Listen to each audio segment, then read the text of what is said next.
Au-delà du discours du père Philippe de Maistre, il y avait aussi les images qui ont été projetées. Et on voit que justement le trajet des migrants est juste quelque chose d'assez inhumain. Par contre, je ne peux pas laisser dire que rien n'a été fait. Au contraire, notre gouvernement, notre majorité, dès 2017, on a regardé la réalité en face. Et la réalité, quelle était-elle? C'est-à-dire que le traitement des demandes d'asile était tellement longue qu'en fait, on laisse des personnes vraiment démunies, on n'a pas de place d'hébergement, etc., etc. Qu'est-ce qu'on a fait? Eh bien, dès septembre 2018, avec la loi Asile-Immigration, non seulement on a pu mettre des moyens en place pour réduire le délai de traitement des demandes d'asile, on a pu encore aussi, depuis le début du quinquennat, mettre plusieurs dizaines de milliers de places d'hébergement.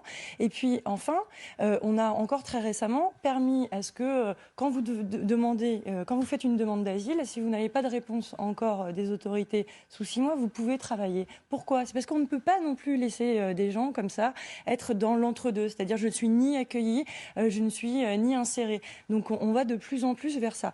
Concrètement aussi, c'est quoi? C'est d'investir dans les moyens qu'ont les autorités pour traiter.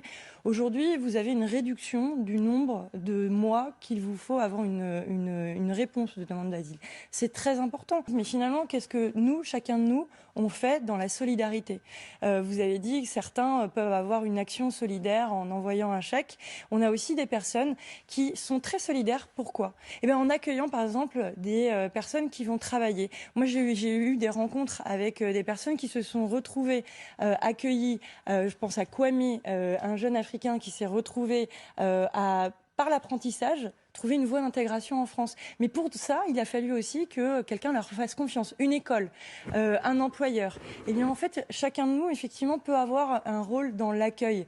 Et donc ça, votre interpellation, monsieur, par rapport au combat que vous faites, c'est aussi cette question-là que vous posez. Ce n'est pas seulement la responsabilité du gouvernement, du Parlement ou des associations, c'est aussi de l'ensemble des citoyens qui peuvent se poser des questions par rapport à leur capacité à pouvoir aider à l'intégration. Et l'intégration, c'est pas seulement l'accueil, c'est aussi après de pouvoir accompagner, intégrer par le travail, par le dialogue, juste dialoguer aussi avec des personnes qui viennent sur notre territoire. C'est très important pour leur dignité. Pour moi, la question qui était posée, c'est est-ce que l'on pense qu'il a l'étoffe d'un président? En fait, il y a eu un niveau qui a été mis par Emmanuel Macron depuis qu'il est président. Aujourd'hui, on a un président qui, quand vous parlez avec des internationaux, avec des étrangers, disent on nous envie notre président. Pourquoi? Parce qu'il est crédible sur la scène internationale.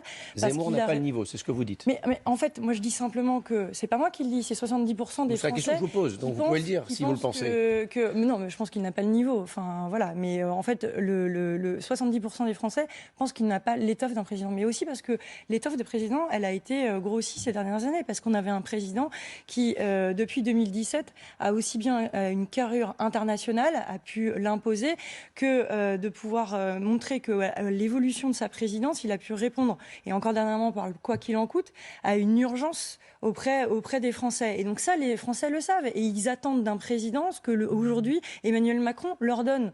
Donc forcément, Éric Zemmour ne correspond pas à ça. Maintenant, Éric Zemmour inocule dans le terrain médiatique des sujets qui peuvent plaire à certains parce qu'ils ont l'impression que c'est plutôt du show, mais quand on leur demande de choisir et d'élire, je pense que les Français font la différence entre un agitateur médiatique et quelqu'un qui va présider à leur destinée.